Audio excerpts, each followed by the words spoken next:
Welcome back to another episode of the Captain's Table After Dark. This is where we take questions from the audience. If you missed the kind of main discussion section on what happened to my space game, please check it out. We just recorded that. That should be a couple of days ago, if as of this recording. If you're watching this live, it was just a few minutes ago. We have HC Vertigo from HC Vertigo on Twitch, Radar Ranger from My Radar, and Space Tomato from Space Tomato and Space Tomato Gaming and Space Tomato 2 and all those sorts of things. So make sure you check out their content. Let's get straight into these questions. Let's see. The first question is from Jock Cop, who asks, are the questions open? Yes. Next question. Next question comes from Escape, who asks, how does everyone feel about the Polaris ballistic recall? I haven't tested it. Has anyone else here tested it? No, Ballistic I've looked at the numbers. Recoil. What's I'm sorry, that? recoil, not recall. A recoil. Oh. Huh. I've seen it. I saw a video of it. I have opinions. It looks awful. Any Well, you know sort what? of induced head shake makes me motion sick. So I don't know. I haven't even looked at it yet. But the only thing I can guess is that they wanted to keep people from using it as a delete button for smaller ships, maybe by making it so that you have to use it. Video. They have to use it by default for larger ships, or is it? Can you disable it, or is it literally recoil? Disable it. It's probably it's camera induced head shake. I'm gonna find you a video here. Oh. Turn it I off. got this. It'll probably I have all that stuff turned off. Yeah. Let me copy. I think it's I don't know if it's gonna be. dramatic effect.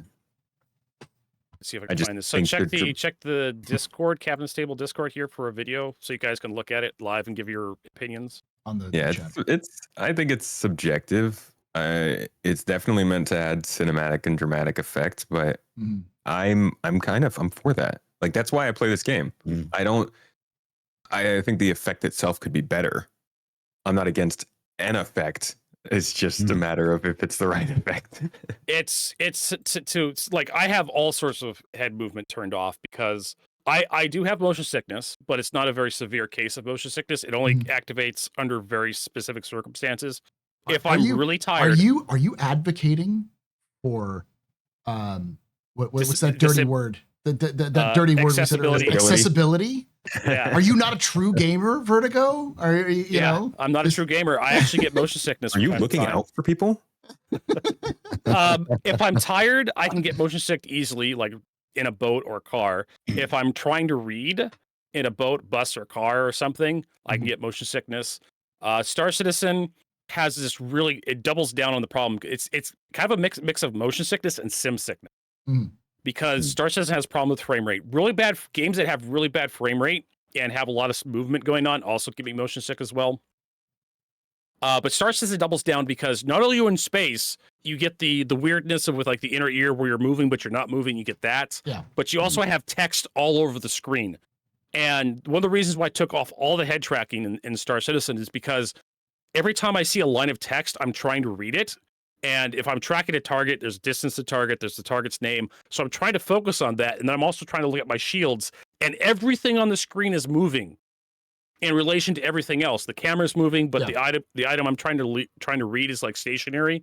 But my camera, it's hard to explain. But with all these components moving, it makes it impossible for me not to get really mad. Right, because I'm getting sick. I'm literally feeling ill while I'm trying to play my games. And I played Doom Eternal for fuck's sake. And Doom Eternal didn't do it to me. And Doom Eternal, you're fucking flipping off walls and shit and like ripping guts out of demons. And it's just a smear of pixels sometime as you're just blasting through these enemies all the time. But Star Citizen just does it to be guaranteed every time. Yeah. So I have to turn off all the camera shake, especially in the ships. So when CIG puts that sort of like I shared everyone a video, but when CIG puts that sort of stuff into like honestly, that turret's very important for the Polaris, right? Yeah, the big and we size put that 6 stuff. Turret. Yeah, it's the main turret for the Polaris. Yeah. That's the stuff that pisses me off because I know if I'm in there, I'm gonna have a bad time, and I'm trying not to have a bad time. I'm trying not to be sick. I'm trying to enjoy the game, but yet your game is is causing me to feel ill, which makes me not want to play your game. Your game Got is it. shit as a So result. we make you the engineer. Yeah, No Windows for you. exactly. So yeah, I have opinions on this because I actually get sim sickness. I actually get motion sickness.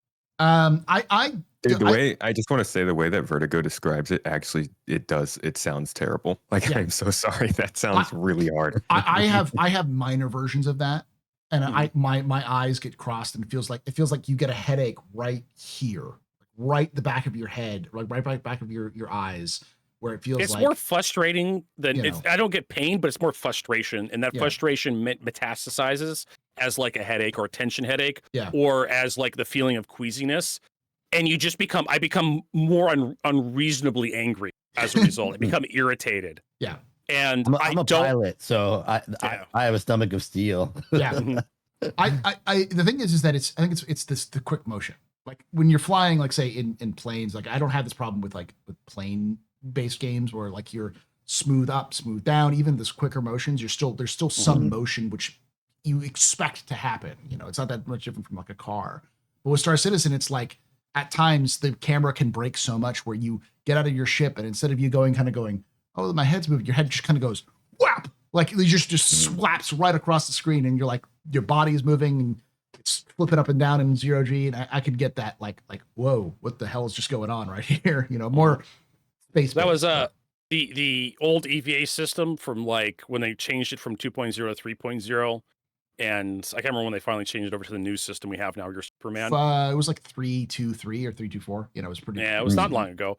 But the old system from 3.0 would actually trigger my sim sickness motion as well, because you'd be going into like a wrecked Starfarer or something back when they had those, and your shoulder would brush up against a door frame, and it would spin your character, and then I get super disoriented, and I'd feel a little sick, and that would irritate me. Yeah, I get it. I'm not a fan of imposed recoil. I get the reason why. As long as the recoil is like based on accuracy rather than being based off of visual cues, I could see that. Yeah, like, it's not that. It's not. It's visual. That accuracy is that recoil is entirely visual. I don't know. I don't like it. But I haven't played it, so I couldn't tell you directly. Yeah. Different to play it than to see it on a video. Somebody else asked, Wasi asked, is the recoil on the Polaris for torpedoes? No, I think it's just the size 6 chin turret. So yeah, for as far as I'm aware, it's just the chin turret. And besides, the torpedo operator has a remote camera, so why would they have recoil? Why would they have recoil? Jock Cop asks, do you think the game will eventually evolve with bases and ground gameplay that you will not require a ship? And if so, what is the game classified as then? I'll start with you, Tomato, on this one. What happens if the game evolves to the point where ships are an optional point rather than a required point? Do you think that'll happen? I am a firm believer that at some point this game, you should be able to buy into this game without buying a ship. Okay. And if beacons and player missions and contracts are working correctly, you should be able to play this game without needing to own a ship. Whether that's getting transported other places or renting a ship from somebody or working crew on somebody's ship, like I think you should be able. A space sim doesn't mean a spaceship sim. Okay. Even I know that's our whole conversation. Is it a space sim? It's not a space sim, but like a space game doesn't mean a spaceship game. I think our discussion really kind of boiled down to the idea that the reason why a lot of this doesn't come up, why people think it's not a space game, is because the lack of space content. It's not necessarily that it's more about that there's no specific actions that are only done in space. It's like if you want to do something, space is a medium of travel rather than a medium of content. So, and if you all want to see more on that, we have another previous podcast right above Vertigo's head. It'll be right there. If you watch this after the fact, go click that and watch it. That's great. Yeah, you got to watch it. It came to blows. Yeah. We got very excited to say that. Yeah. Radar, your thoughts on this? That question again is: Do you think the Star Citizen will eventually evolve away from even needing ships? Absolutely, especially if you watch the last Citizen Con, you watch the demos on the base building and how elaborate they're looking to have it. And to be honest, I think that's the way it should be. If you want to be someone who just wants to be on the ground, great. you have that choice of being able to take advantage of that. And I think if Star Citizen really wants to be successful, they should really kind of capitalize on that. If they can manage to pull it off and cater to both the FPS player and the space player, and then find that magical way to tie them together so that one needs the other. So like, say you are an FPS guy and you want to get transported to another hot zone on another planet and you jump on somebody else's spaceship. Great. You get to focus on that FPS gameplay. The pilot gets to focus on the ship gameplay and take you out there. And that's really, kind of where they're headed. Again, if you watch that demo from last year, you can see how elaborate they're looking to have the bases, walls, ground defenses, turrets, shielding, fishing. I think they said no fishing yet, but yeah, I don't believe it. Why? Beam fishing. They're gonna have it's kind of beam fishing already, right? Just gonna shoot. Yeah, it's just shooting the fish. But yeah, I absolutely believe that's where it's gonna go. I really think it should go there. And if it's done right, nobody will care. You'll enjoy it because you get to play the part of the game that you really like. Gosh, what's it from Star Wars Rogue One? I forgot the guy's name. The whole like really a farmer, Yeah, it's simple life. It's a simple life. Yeah. Yeah. I remember that scene. Yeah. People want that. People want that in Star Citizen. They want. I've actually seen people on Reddit saying, early on, this was when they first started talking about Planet Tech, how this guy was like, I hope I can get into this game and just stay in my own little spot on my own planet and not worry about what's going on out there. And, it seemed a little bit silly at first, but, if that's what you enjoy about a space game, knowing that you don't have to participate in it if you don't want to, more power to you. The main character of Star Wars is literally a moisture farmer. Like, right. Like that's kind of baked into science fiction space in space is the like farm in space where the space farm boy goes off to save the galaxy. And I'm sure there's examples of that from before Star Wars in like, the 50s and 60s science fiction books of that sort of approach. It's because sci-fi society seems to oftentimes just suck. Yeah. So then the character's just trying to get away all the time. Yeah. Yeah, let's go fly out there and get shot up in a space battle. Yeah. Virgo, do you think Star Citizen is eventually going to evolve away from needing spaceships at all? I think at some point we're going to get base building and you're going to have a bunch of people who build like their own city, like almost right next to each other, and they'll start like trading resources and do production and whatnot. And you'll have people who will just RP like in that area. But in general, CIG is going to have to do some I have opinions on like ground game and Star Citizen. They need to delete like 90% of the rocks. Okay, that I agree with. We got to drive around without blowing up. CIG has a problem where they want to make the ground interesting, so they scatter rocks everywhere, and it's like that does make it interesting. I was playing Cyberpunk 2077, and the thing I kept when I went off road, I was like, I'm gonna hit the rocks. I'm like, there's no rocks in Cyberpunk. It's all just foliage, and I'm like, that's what you do, CIG. Just and put foliage. You know what though? That's what if you look at the Planet Tech demo, that's kind of what they show. Like especially the swampland, they kind of go over that whole bit about having foliage and not having rocks on the ground. And the name of that Planet Tech system is Genesis. There we go. Was waiting for it. Yeah. Okay. Yeah, I watched that planetary tech demo from last year, and I was like, it was irrationally angry because there were still rocks and trees everywhere. Maybe when we get Maelstrom, you'll be able to run the trees over. But as it stands right now, I tried playing when the tank mode was first added to Arena Command. Remember that? Yeah. I became irrational angry because you just can't move anywhere. Yeah. You're literally boxed in by rocks. You move, you get high centered, you're stuck there. Someone shoots you from across the map, blows you up. You're literally penalized for trying to explore the space in a tank. Yeah, I think they know that. I think that's what they're trying to follow with. I feel like I could walk up to Chris Roberts, scream in his face, and we still would have this because we've had this problem ever since the first vehicles were put in Star Citizen. Star Citizen. You can't think they're not dealing with it only because it's not fixed yet. I mean, your complaint is valid, but sometimes it just takes time. It's a huge game, and sometimes you got to take. They got at some point they have to tackle these issues. You're right. At what point does a fan just walk away from the project? At what point? I've been a backer since 2013, and this problem has been a problem since plans were first put into the game. At what point do we just assume they're just not working on it? I mean, we know they're not right. Well, so if you look at the Planet Tech demos, you can see. I did, and I saw bunches of rock and trees everywhere. I saw more crap for my ship to get stuck on. They acknowledge that the rocks presented a problem, and I think that's their solution. Then maybe they should have shown a demo where they had better planet tech. Maybe they should have proven to us that they realized that there's a problem, and they should have showed a demo to us where there was less rocks and trees. Fair enough. The rocks. That's suck. all I have to say. I could argue about this for hours, but we got more podcasts to do, right? This is Vertigo coming in about where's the ground game. Well, in order for us to have a ground game, we need to have less crap for us to get stuck on.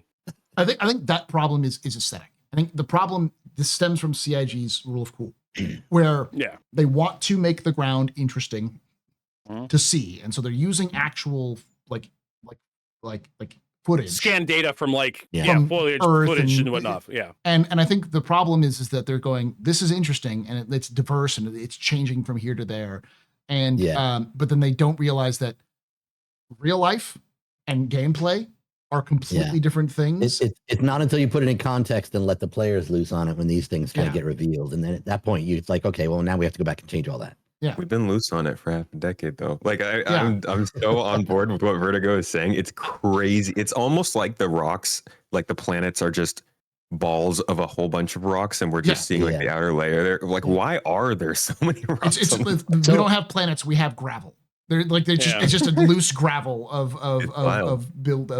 piles, and it's like I know that it's easy to dismiss this, and I won't fight back on this, but I get the point where they say, do we want to spend the time and fix this issue with rocks, or keep working on a technology that's better planet tech overall and gets rid of the rocks? I agree with you. I would pick the later. But they could also just delete the rocks right now and not have to worry about it.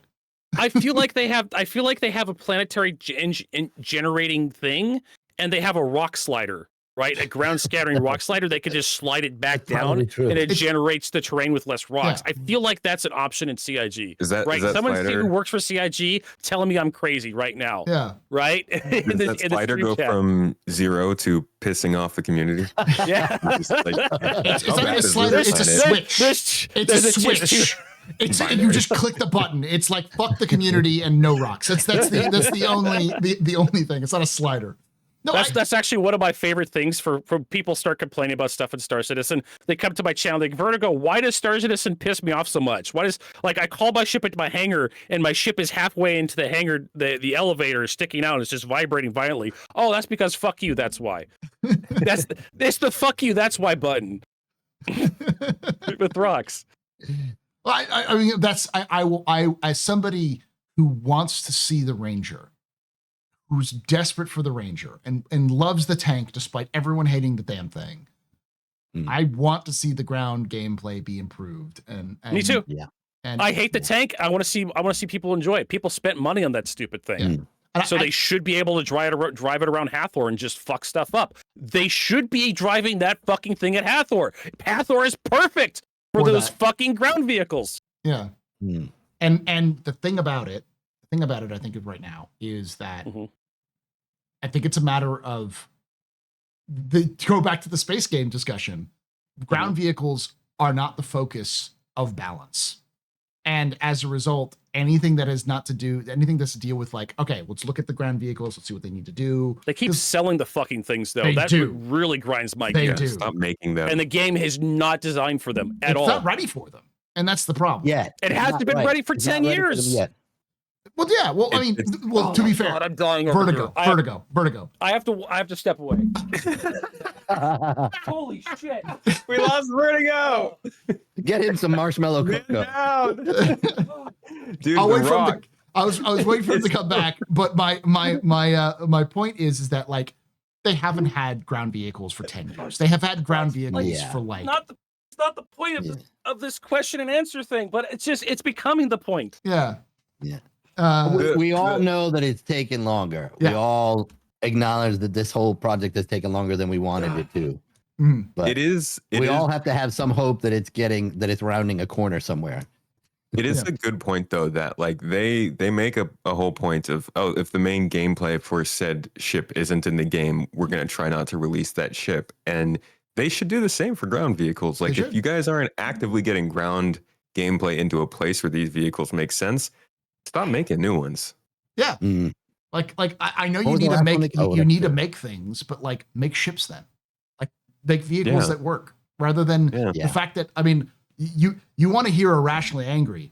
Listen to Darj talk about how ground vehicles actually function.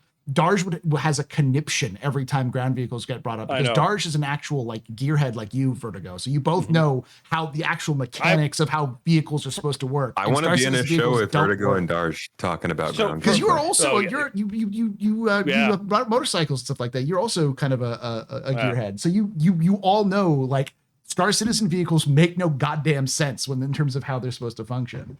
For those of you who don't know, I was a heavy equipment mechanic for 10 years, from 2005. I actually have a college associates of applied science in diesel technology, working on trucks and whatnot. And I was a heavy equipment mechanic for 10 years of my life, from 2005 to 2000. So I know how this stuff is supposed to work, right? Mm-hmm. And I is that when the ground vehicles hurt you? Yes. I become you've seen it. You saw me become irrationally angry over this stuff. Yeah. Because it feels like it's so simple, right? I remember playing Mass Effect Andromeda, and I enjoyed the ground gameplay in Mass Effect Andromeda so much more than I did Star Citizen. Mm. And Paul, we need to move on to another question, because I swear to God, I'm not going to give this up. The next question is actually kind of related. So and I'll let you start with it on this one, which is, could everyone brainstorm some possible ways for missions that might encourage combined arms gameplay?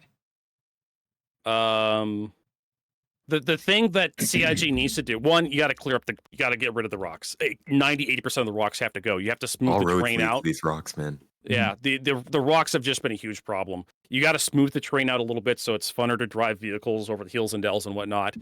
And if you want to get combined arms, we're starting to kind of see that with Hathor a little bit.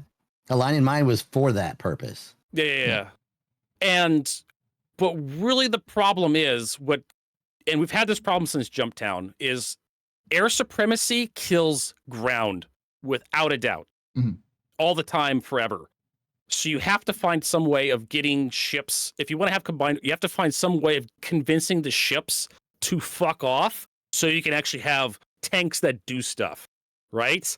And on foot stuff. Otherwise, someone's just going to come with an A2 and just destroy everything, and suddenly you don't have combined arms gameplay, you have a space game, right? You have a bomber simulator.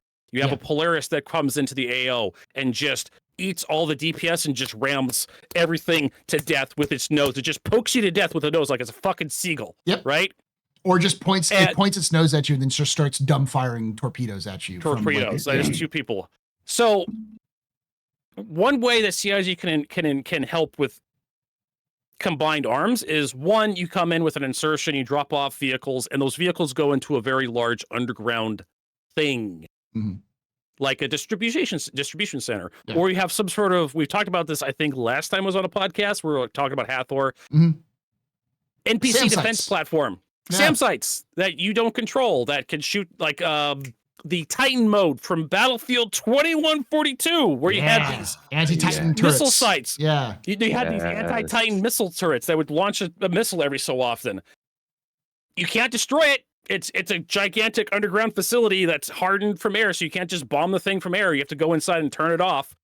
But if you bring a spaceship too close to the thing, it's gonna fuck your spaceship up. It doesn't matter how big that spaceship is; it cannot take a hit from that missile, or the laser, or the railgun, or whatever. Yeah, I was gonna say, or as I think you said in that one, like a mass driver, like a mass driver, like a mass driver that's been converted from a mass driver for destroying. It doesn't have to be converted. It's you just fly in front of it, and they just launch a fucking cargo container at you full of rocks, and now you're dead, because that's a lot of. Or you can maneuver it so it actually like fires at a target and hits it, that kind of thing. There's ways of dealing with it, but you have to have some way of dealing with the ship-based stuff. And one of the ways, and this, I actually love the Anvil Ballista, even though I hated the Anvil Ballista for the same fucking reason.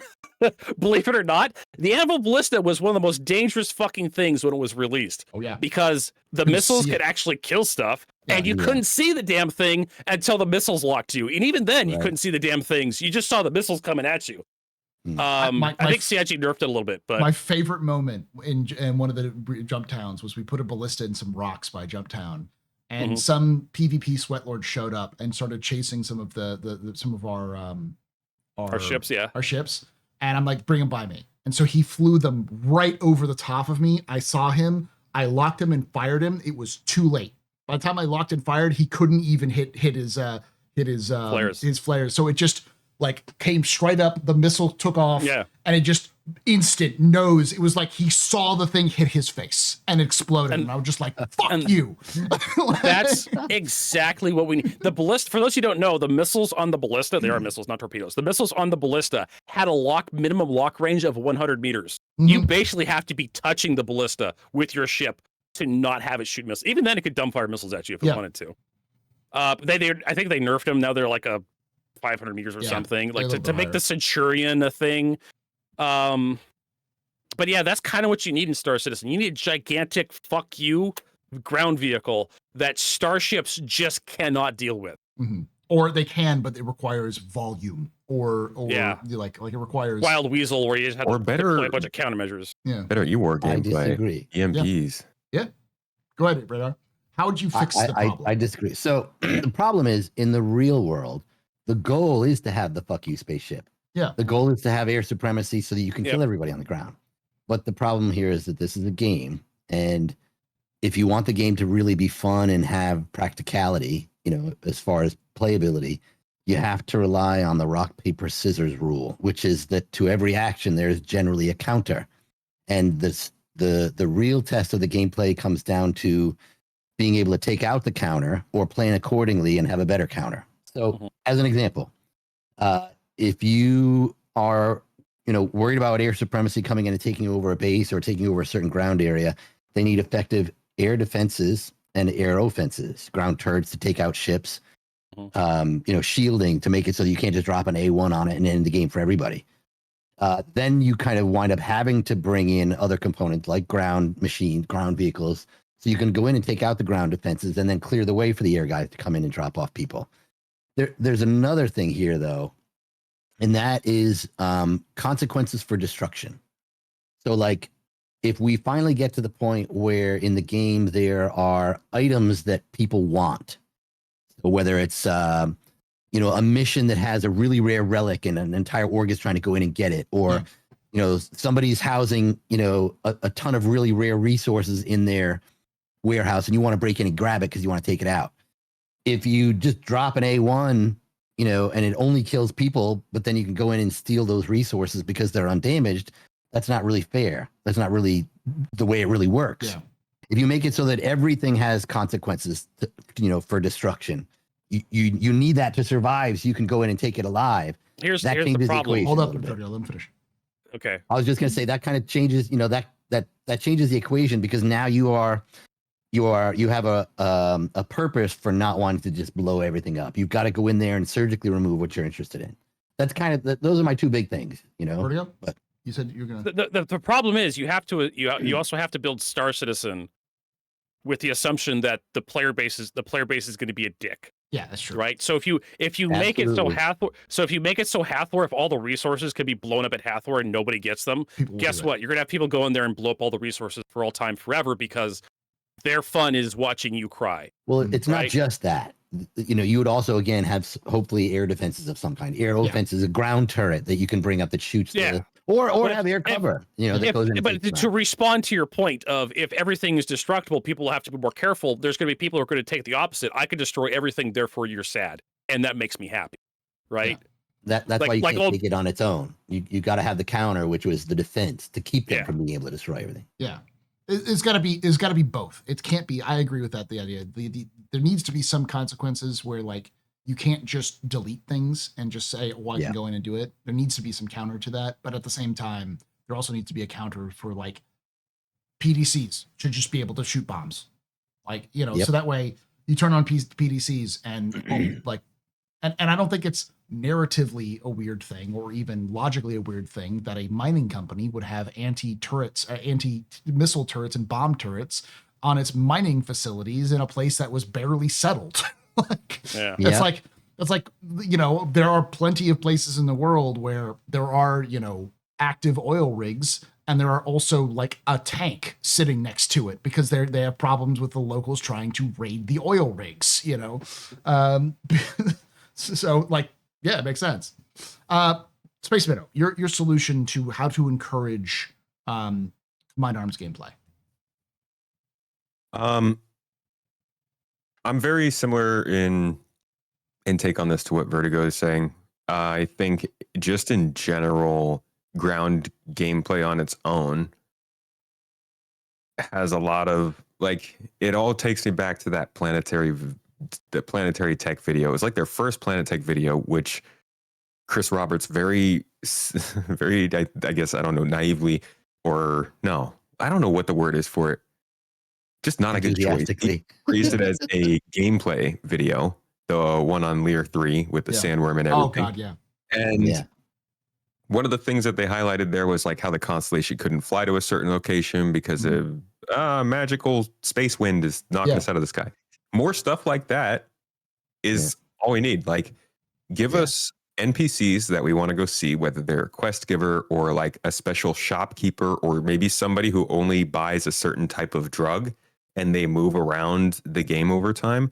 And they're like somewhere off on some moon that you have to get to, but they like their cover. So they stick around where it's popular storm area and you have to land and drive into them. But it's also infested with NPCs. So you have to be careful. Like little sandbox stuff like that gets people out on the ground, gets them in vehicles, gets them to have vehicles in Overwatch.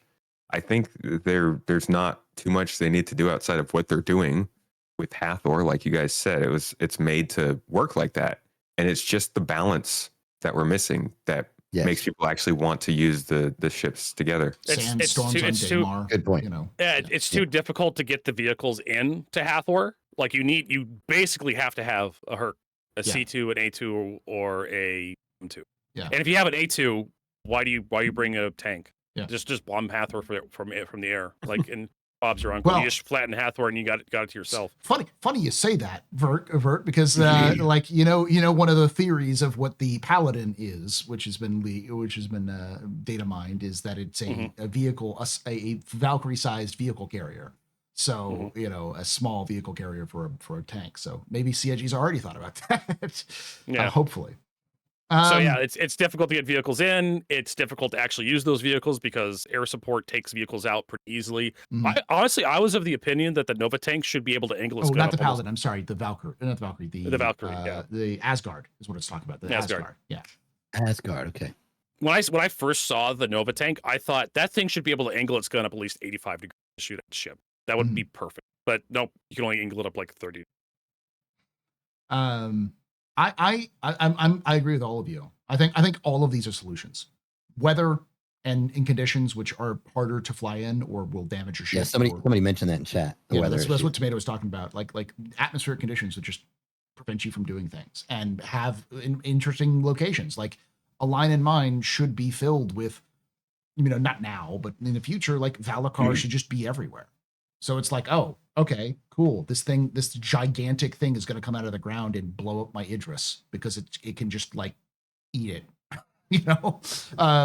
So some stupid, dangerous things, things like a giant mass driver or PDCs or SAM sites, or all of those things that players can then activate and use for themselves as a nice gameplay bonus. It's like, oh, well, now we have this. And we already have elements of that in the game with the idea of taking out those, the communication satellites, so that they can drop so you can kill people without having to deal with the consequences. But it requires planning and execution, and those aren't easy to do anymore. Like you have to figure out how to deal with the defenses and then turn it off and then deal with like reinforcements and stuff like that. So there's a lot of things that need to be that you could use for those situations. But I think CIG needs to start with that click that says "fuck the community" and no rocks, and just turn off the rocks for a little bit and see if we can't see if that comes in. All right, next question comes from Cody Fox, who asks, "Gosh, all of this is on ground vehicles. Did we just talk about ground vehicles somewhere in our discussion? That because it's like there's like 4 questions on ground vehicles. And this was before I walked away with my little rant too. Yeah, like this was these questions. This was at 3:37, so this was like for it's like an hour and 15 minutes ago. So, Cody Fox asks, What kind of ground vehicle do you all want most to be added into the game now? Space Tomato. What kind of ground vehicle? Yeah. Darsh is our direct ranger. Yeah. I mean, there's not really any ground vehicle I'm that interested in, because I think I want to see the ground vehicles we have actually meet their potential. Mhm. If I had to come up with a ground vehicle, it would be like a bore mining vehicle of some sort. If they could introduce that kind of gameplay, Mhm. like they showed in one of those original Prospector concept arts, I'd love for it to be a ground vehicle that they do introduce it with. That'd be cool. But like I don't know. like a mobile like oil drill sort of thing. Yeah, You know? yeah. But besides that, just anything that can like attack the air in a real way. A directed EMP weapon would be kind of cool. Hmm. You can knock a ship out of the sky, like just by being able to depower it. If you can hold it in your crosshair or something, that'd be interesting. There is a ground vehicle that has it built into it. Yeah, but it's tiny and it's Is that not the directed. Cyclone? It's the Cyclone, yeah. Cyclone AA specifically. Yeah. But it's also doesn't fire big enough missiles. It fires size 1s, so it's like size 2s. It's like has like 2 size 2s or something. It's pathetic. If it So got up to sad. like size 3, so you could fire Rattlers out of that thing, it might be okay. So, and it's also a generic. It's not like a directed. It's like it's like 500 meters. It's like okay, 500 meters. Yeah. Thing. The G12 is. I'm sorry. Before I end, the G12 is a good one. I'm seeing in the chat. There's no reason not to have that. Yeah, that And should it'd be be nice to have a beautiful. closed cockpit. Yeah. Another closed cockpit vehicle. Very nice looking thing. There are 2 answers to this. The first answer, the serious answer for me, is a vehicle that can repair other vehicles, tow and repair other vehicles. So like a vehicle repair, like a Bob tow truck. Yeah, a tow truck. But like a thing that can have a tractor beam, tows a disabled vehicle away to fix it, and then also has the ability to fix the vehicle in situ and refuel the vehicle and that sort of thing. That sort of support vehicle for vehicles. And that's the serious answer. My answer is mechs. But I am never not going to say that mechs belong in Star Citizen, because I think We're close. Every game that there's not We already have mechs. Oh, no, we don't have big enough mechs. We have okay. exosuits. I am talking ships that have legs in terms of complexity. What's a Jaeger? You want a Jaeger? That's what you want. I mean, maybe not that scale, but like slightly smaller than the biggest mech warrior things, or like knights and stuff like that. I still believe that is the solution to ground gameplay, is have ships that are also on the ground, because this is also a science fiction game where you have bird aliens and you dogfight in World War II speeds. So don't sit here and tell me about realism. All right, give me big stompy robots. The only problem is, how do you transport it? It's like, well, CIG, build a ship that can transport them.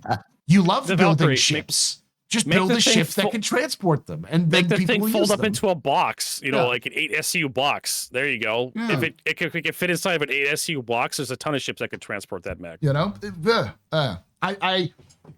That is not a serious solution, because I know Chris Roberts doesn't like mechs, but I still believe that is a viable solution, because one of the best games ever made, Battlefield 2142, also had mechs, and it was fine.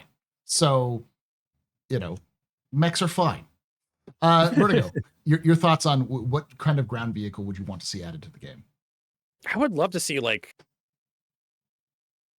so I've been playing a lot of Death Stranding, and I would love to see like something that could literally haul a 32 SU container, like an actual semi truck, like just a flatbed semi truck. You could put a 32 SU can on the back of it, and you can just drive around and play like spin tires.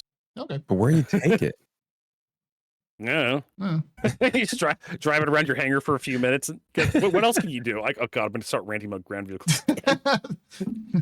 I'm trying to get you there. Trying to help you out. Yeah, trying to get me there. Forklifts would be nice. Some sort of material handling vehicle that's not the Atlas or the poor forgotten the mule. the mole. Yeah, the mule. which was basically added to the game when people were landing their ships outside of gun turret range and walking in, and CIG's, hey, we can sell a solution for that. Yeah. And that's basically what the mule is, everybody. It's designed to help you loot underground facilities. Which is fine, but it should be able to loot underground facilities. It should work. Yeah, it should. You can put a 1SU container on the back end that you can throw guns and stuff into, and you can put like objective boxes that you take on the sides, and it makes it so you don't have to walk at like 4 meters per second. You can drive at 20 meters per second or something.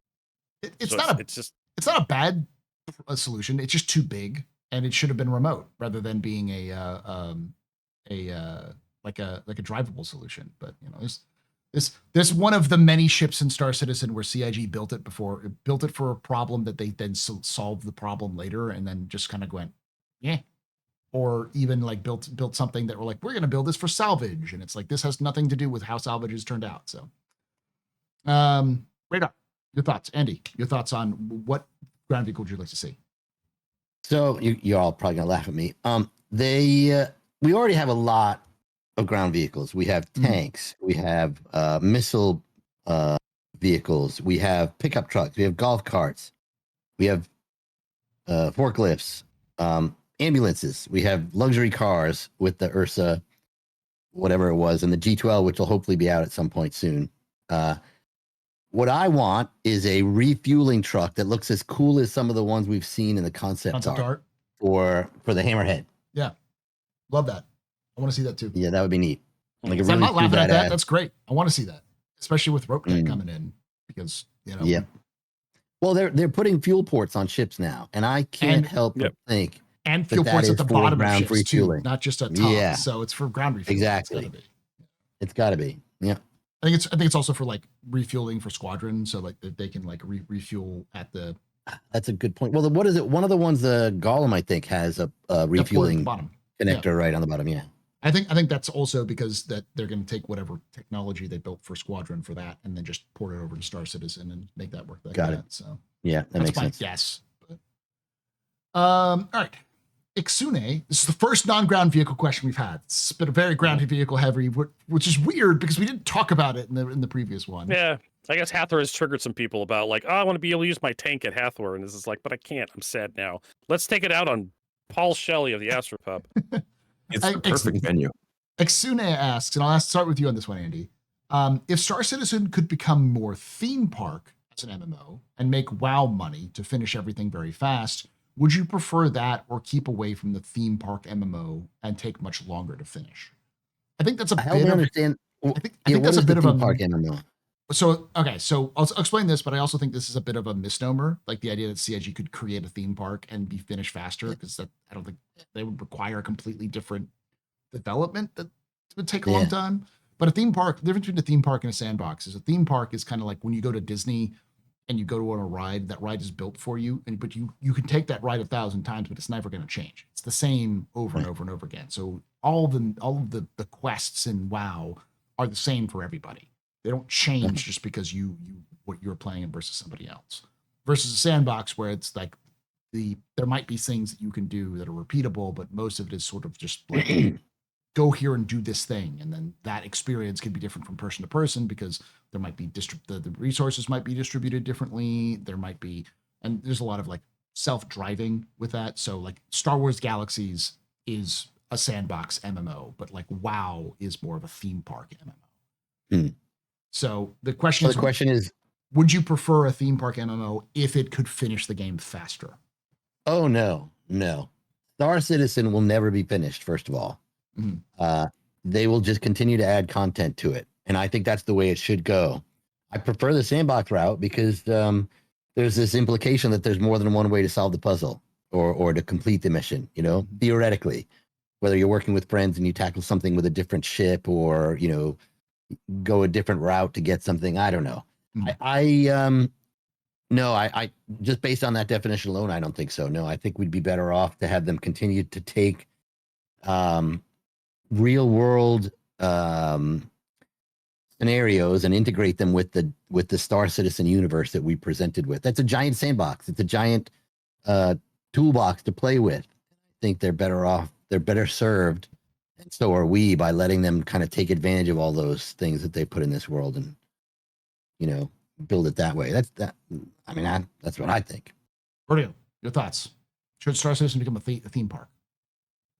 I mean, I don't know. I feel like we're kind of going that way already with like contested zones, Hathor just being like they're just there, so you can get you on the really rides, think ride that, the like, rides. Do you really think that like contested zones and Hathor are theme park elements though?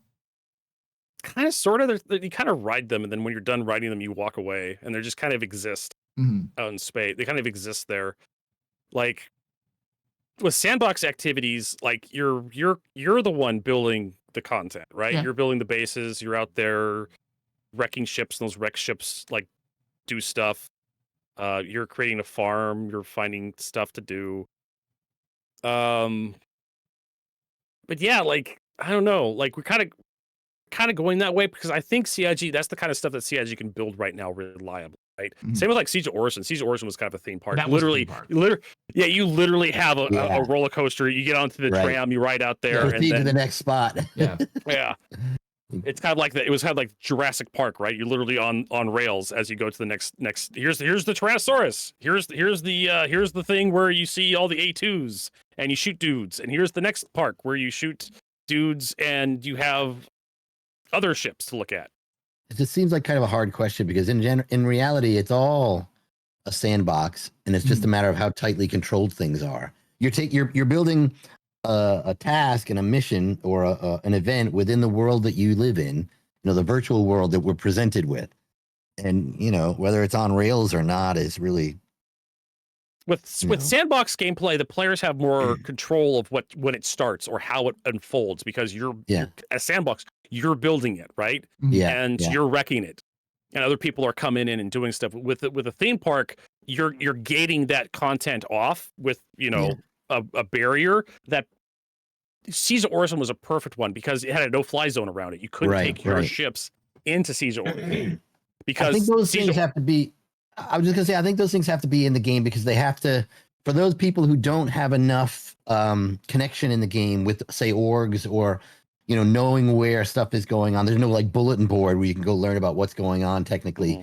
Having those pre-baked events are good to help get players engaged and meet other players and interact with other players and potentially join an Oregon network with people and learn what else is going on. I think the sandbox gameplay comes in when we all start to have our own bases and we all start building our own things. And there's reason for us to go to a certain area to get resources and tackle someone else's base and all that kind of stuff. I think Raider Ranger brings up a good point. Not everybody is like programmed for sandbox kind of play. The Rust, the DayZ, where you get thrust into a scenario, or what other game had that where it just kind of thrust you in? It was kind of like you need to figure out where you're going now. Tarkov. Like there's no Tarkov has a little bit of. There was another game I played recently that people were complaining about where it was just like there was no real direction or guidance. No Man's Sky, maybe. Yeah, No Man's Sky has that too. It was like a single player game. Arc. There's plenty of examples of this, but I get that from time to time on my channels. It's like, what do I do for fun in Star Citizen? Yeah, well, there is the roller coasters you can ride, but generally for you, it's up to you to figure out what you want to do for fun in Star Citizen.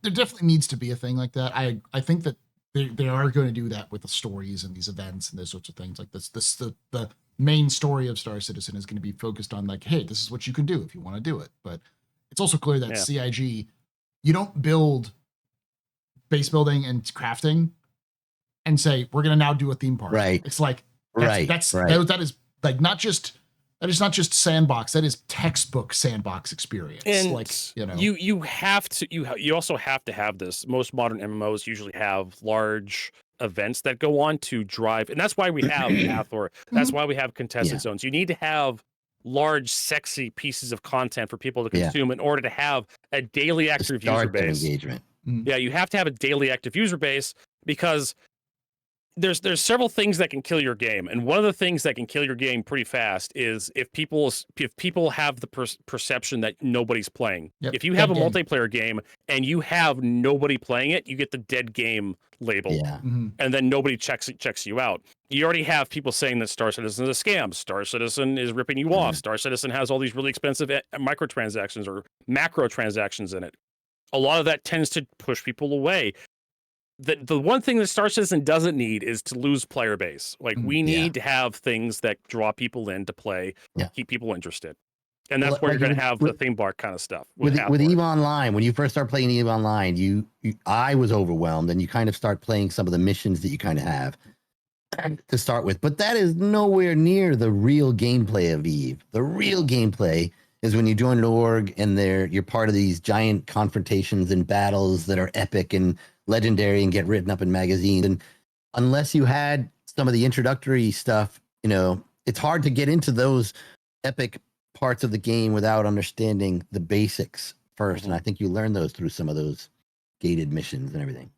I'm kind of getting off topic on it, but no, I think it's a good point of that. Like there's definitely these theme park elements in Star Citizen, though I don't think Star Citizen's I've never thought of it as a theme park. It's always been pitched and kind of discussed as a sandbox, which has been its problem. As Vertigo brought that up, that I'm sure Space Mariner, you had the same discussions with people when they come to your chat and they go, "What do you do? Like, what is Star Citizen about? What do you do in Star Citizen?" And you kind of have to. Somebody today asked me, "What's the objective of this game?" Yeah. Like There's today, someone asked you the objective. Yeah, in the chat, yeah. It's hard to like sit there and go, "What do you want to do?" Yeah. I think that's a problem that even like I'll take it a recently released sandbox single player game that has an objective but doesn't need one, which is Kingdom Come Deliverance 2. Like it's a story. There's a story to it, and you play it and that kind of stuff. But you could just play the game by wandering around and encountering quests and random brigands who want to attack you and all these sorts of things that can cause, stealing things. But that game has to have a story and has to have an objective because players are gravitate to completing the story, completing the main quest. And without that, they won't engage with it. And I think that's because sandbox games are rare. And most sandbox games are like survival games. So when you have a game like Star Citizen where you go, this is a open world universe where you have all these different things you can do, people go, oh, so it's a survival game. It's like, well, not really a survival game. It's also a combat game and a mining game and all these other things. And it's like, what? But you need to have a lightning rod that attracts people's attention, right? And that's where the having the circus, having the roller coaster, having the house, the fun house with all the mirrors and whatnot in it, having the amusement park comes in. People go to the amusement park, they can stand in line, they see all the signs like, oh, the Caesar Orison is this way, cassette stones are this way. So if you want to do that, but you can also have the open world where you go outside, you're playing, you're building your own stuff, people are knocking that stuff over. Kind of EVE Online, kind of claim the solar system kind of gameplay. Yeah. So that's Star Citizen has always, to me, has been pitched as like an everything game, right? Yeah. And it's like it's the pie in the sky. Use your imagination, and they're kind of having to pull back. I know, imagine, and they're kind of have to pull things back a little bit these days, right? They're kind of having to like realize that, oh shit, we actually need to have content in order for people to actually enjoy the game. People want to actually use their ships. We actually need to move the needle on delivering stuff. And so that's why we're seeing a lot of theme park stuff, less sandbox, because they have the tools to make the theme park stuff right now. The theme park stuff drives interest. It's what's interesting right now for a lot of people, Hathor, stuff like that. But they obviously want to do more with that. They last year at CitizenCon they showed off base building. They showed off like rating a little bit, crafting base rating, star base rating, that kind of stuff. I don't know how soon that stuff's going to be added, but I think CIG want their cake and they want to eat it too. They want the best of both worlds. They want both. They want two cakes. They want like, holy shit, two cakes, kind of moments, that meme of Lex Luthor stealing all those cakes, all those pies. I don't know if everyone remember that one, but what does Lex Luthor need with like 12 pies? Like, he's a billionaire. He doesn't need to steal pies. Yeah. Well, he's bored. He just wants to steal stuff. He's just committing crimes because he's Space Tomato, same question to you. Do you think Star Citizen should become more theme park if it meant Star Citizen would be done faster? No. But I think the best part about this game has always been the way they're building the systems, and the potential of those systems clashing. Unfortunately, it seems as has been hinted at, that they're kind of moving away from some of that stuff in some ways, but it's still a very systemic game from the way that they're building out like the ship systems to the star sim to kind of how locations are supposed to like get and receive goods. It seems like it's still very much going in that sandbox direction. I think that's good, and they should stick with that. The theme park elements are important because, like everybody, I mean, like, I'm just echoing what's already been said. Those are the things that teach people how the game works. If you want to tell someone, yeah, this is a mining game, you can do a bunch of space mining, they're going to jump into the game and they're going to be like, okay, where do I go to mine? You tell them, well, you have to go to this moon. All right, what do I use to mine? You got to get this ship. Cool. What should I bring with me to make sure everything goes okay? Well, you get this. Cool. Where do I take the stuff after I've mined? And instead of having to walk somebody through that over and over, you could just put them on a mission. Yeah. Yeah. And that's how everything should work, from hacking into other ships to boarding ships to mining stuff to salvaging to shooting people. Like, there should be examples that have nice narrative wrapped up with them and some good voice acting so that the people who maybe have less creativity can do them over and over, but anybody can use them as this sort of tutorial. I think beyond that, there are definitely the people, like you guys have said, who play games like Rust or DayZ. I'm not one of those people. I'm trying to get more to that place where I can make my own entertainment and like experiment with the sandbox. But I come from RPGs and first-person shooters on consoles. It's not how my brain was wired to play games. So for people like me, it helps to have those packaged versions of gameplay, because even after I've done that, I will go and try and do the same thing somewhere else on my own. And that will help expand people into what Star Citizen is really good for, which is that interactive sandbox with other players. Yeah. Good point. All right. Shampasta asks, it seems like Star Citizen won't be what we all envisioned until everything is in game. Do you feel that after this push for stability and playability, CIG should focus on getting all game mechanics in, even if they're tier 0 or a simplified version? Yes and no. I feel like CIG should focus on getting the base game in.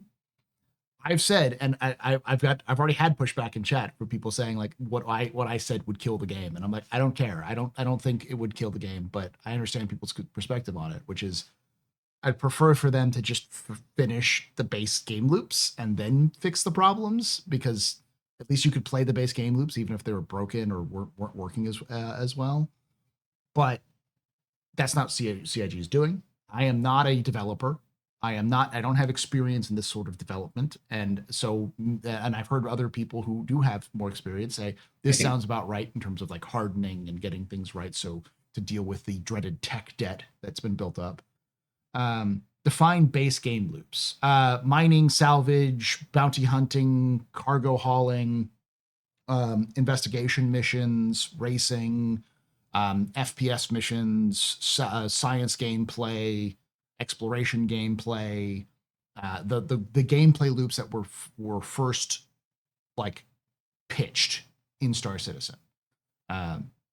So what I mean is scanning, engineering, flight, FPS, now crafting and base building. Those sorts of base components which support those base loops. I think those are probably be better, but I believe what CIG should do is focus more on, obviously the answer is yes, I agree that they should focus on gameplay after they've finished stability, and I think that's what they're going to do, but I'd rather have them be kind of tier 1 or not like somewhat final version. Tomato, your thoughts. Do you think CIG should focus on getting the gameplay mechanics in after the stability push? I'm very torn on this. I guess I feel for like the people who want to play this game and enjoy what it is right now and just want Star Citizen to work. I want that too, as somebody who plays it. I really do. But I also want the game to be finished. So I would love if they just focused on getting the features finished and got the actual mechanics in. Like I would much rather be sitting here listening to them tell us how Star Sim is actually going to work, instead of us going back to some 2019 quantum discussion where they were talking concept. You know, at this point, they understand the design of where they're going. So to get an updated video on Star Sim would be so much more valuable than to get a new mission. But a new mission is so much better for the game right now. The same about like Maelstrom or engineering or any of those things. I'd much rather than be putting effort into getting the EPTU up and running so we can have a parallel version of the game with engineering that's completely broken, but at least we're like pushing ahead for the game to be finished. I love the content, but I would rather see the gameplay mechanics being worked on right now. Yeah. I think you and I are entirely overruled by the community, because I think the community is effectively said, no, fix the game now. And they're losing players. Yeah. And talking about what's going to come to the game is not going to get them back players. That doesn't work. You think they're losing players because of the bugs though, or because there's no content? I think it's a combination of both. I just think the game has not been an enjoyable experience, and because I would agree with Space Tomato on that one. I think CIG is losing players, and the push for releasing contested zones and like stuff like Hathor, I think that's an attempt to increase daily active users, especially with like more patches.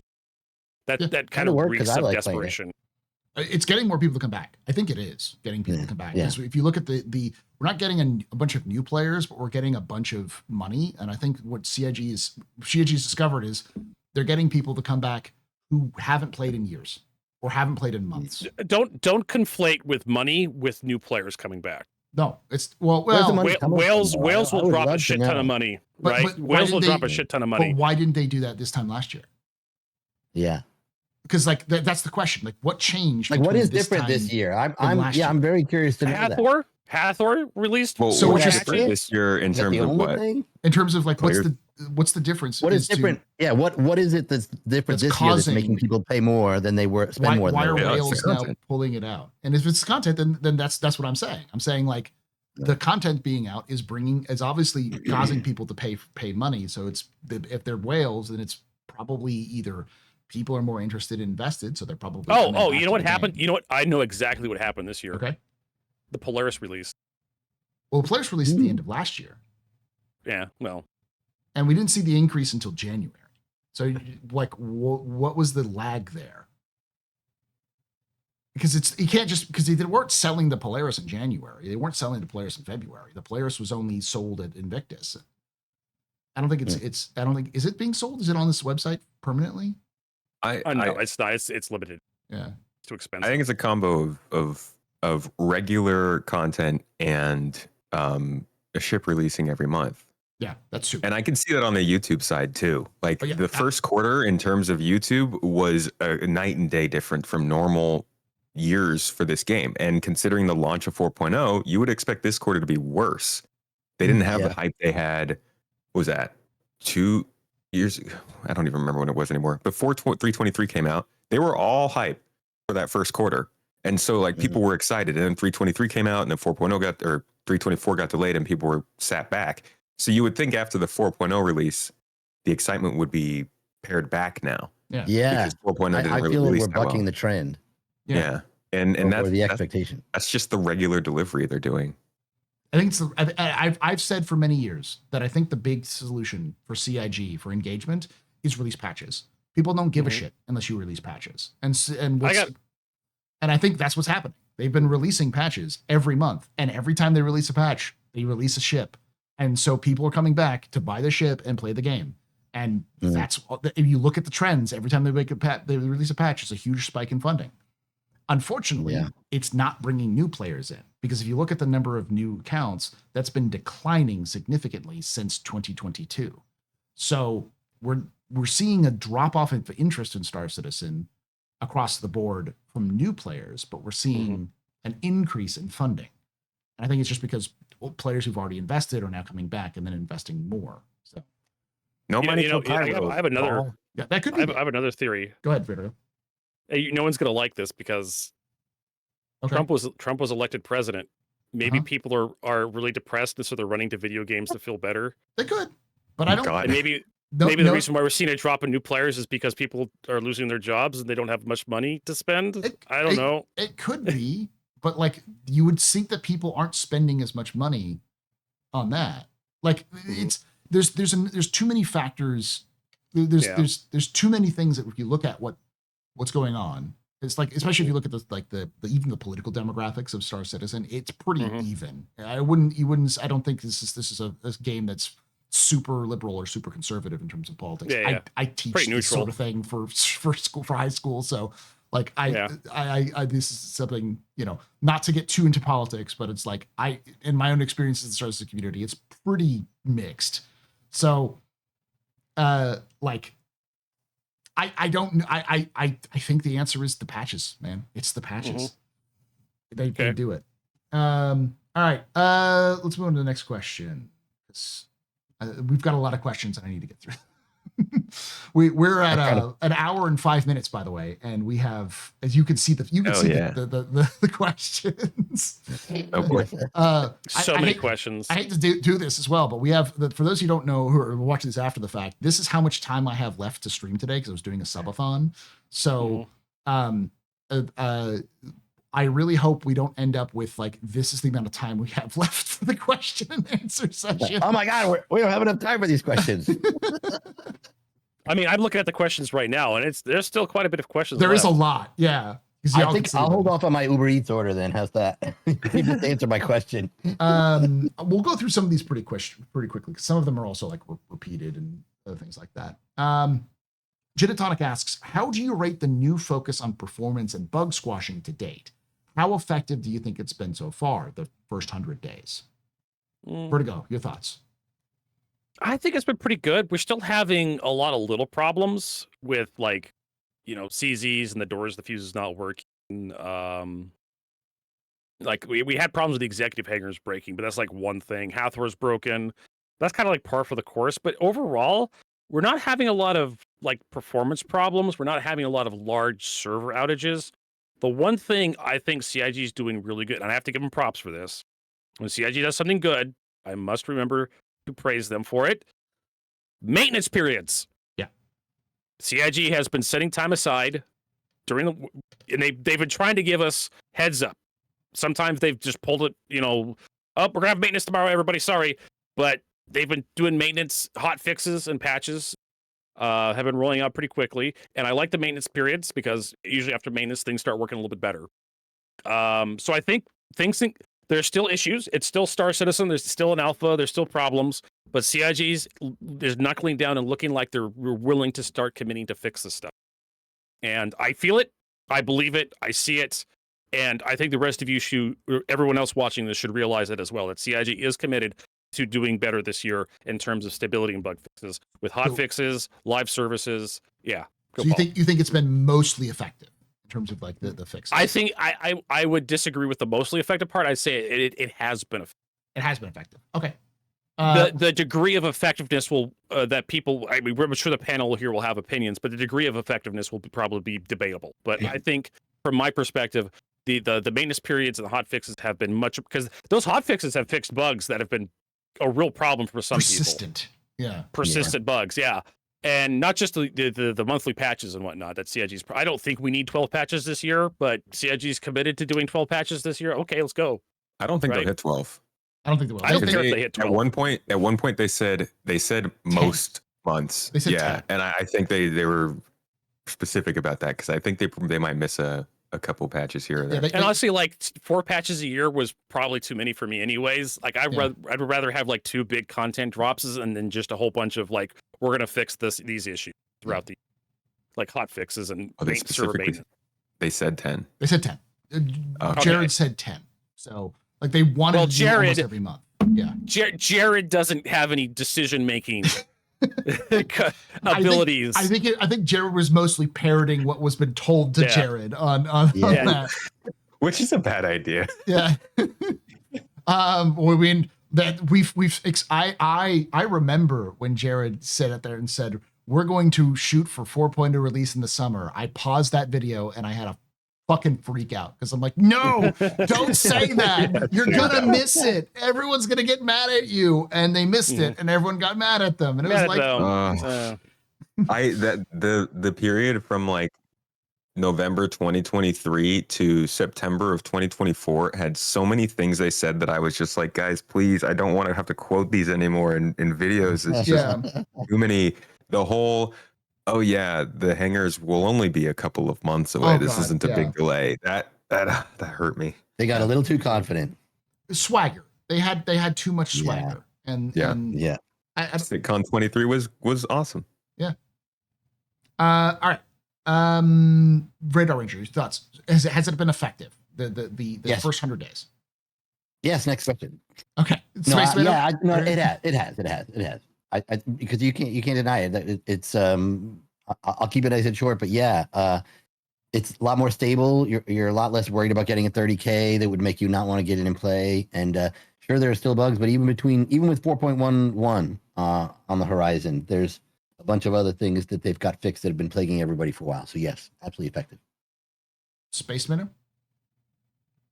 Yeah, this is about just overall their strategy. Is this specifically the maintenance? Their focus on performance and bug squashing. Do you think it's been effective in this first 100 days? Yeah, I think it has. I think one of the biggest things that they've been doing is not just focusing on bug fixing per se, in the sense that like they're attacking all the bugs people have problems with, but this idea of playability where it's like not the straightforward stuff. Like what Vertigo said, the hot fixes are fixing things people have had problems for a long time.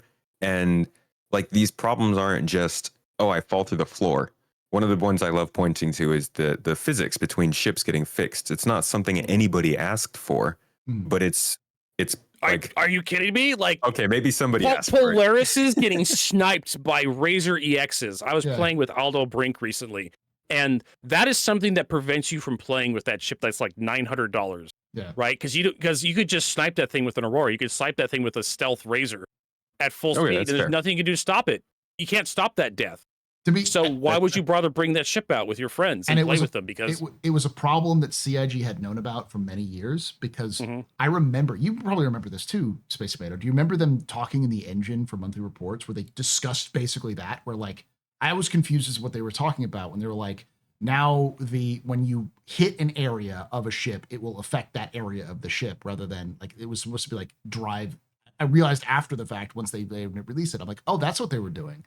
They were doing so that the mass affects the damage that's done to a ship rather than being, based off of like. But size. what Space Note brings up, that was a massive change for anybody who owned a larger ship. Oh yeah, any jump, a Polaris, a Reclaimer. Because I remember doing supply. This is me being naughty, losing my shit. But I remember doing the mine and supply and die event. Yeah. Right. The supply and unalive event. Kids these days with their new words and whatnot. But you go in there, and I basically did that entire event with a Vulture I bought, and I managed to pay off that Vulture 3 times. But occasionally I'd meet other players, right? And I met a Reclaimer that was actually shooting at me, and I was really pissed off by that Reclaimer because they actually killed me. And so I came back with my own Razor, and I rammed them to death. I just hit them once, bam, they're dead. Now you can't do that. Now a Reclaimer, now an 890 jump, now Polaris is now just. You have to come and use the right tools to stop them. You can't just do it by yourself. Be a little shitlord, edgy shitlord, and just ram them to death. You can't do that. Sounds like a win to me. Yeah, it is a win. These are like some of them are really in your face changes. Other ones are just very low key. And I think the big things like elevators and transit and quantum travel are the ones they need to handle at some point this year. But unlike any other time this year, I think there's less people saying, why are you adding things? Just fix the glitches. Yeah. Now they're not adding things. They're just fixing the glitches. And so I think it's a good direction. The biggest thing I've seen is people want more fixes. They want all of the things fixed. And they're like, why aren't they fixing all of the things? What are they fixing? Let us know. It's too slow. I'll be honest. I want both, and I'm being a bit spoiled. Like I clearly want the bugs to be fixed. I was kind of hoping and not counting on, but I was looking forward to the new content. I was looking forward to engineering and all the other stuff that they were going to add. And I guess it's a bitter pill to swallow to recognize that they needed to take a break and work on the bug fixing. And I think we're all a little bit happier for it. Like me and my org and the guys at Enemy Contact, we play and we have fun with it. It's not one of the we used to get in and have those nights where everybody tries to play and then we get killed by a 30K and everybody just kind of gives up. And those nights are very rare, if at all now. And The that Star is Citizen a bug, the significant, bug cascade, where it's like, yeah, one it's thing a goes wrong and significant everyone hates it. difference on, yeah, it significantly impacts how everybody plays the game. You stick around with it more, you enjoy it more. And yeah, there are still little bugs here and there, but a lot of the little annoying ones, they're in the pipeline to be fixed. Like there's one trying to bring out when you try to bring something from your inventory and carry it, it wasn't working properly, and that's fixed. They fixed that. I actually had my my org leader. He was constantly complaining about it, and then like the next day they fixed it. And he's like,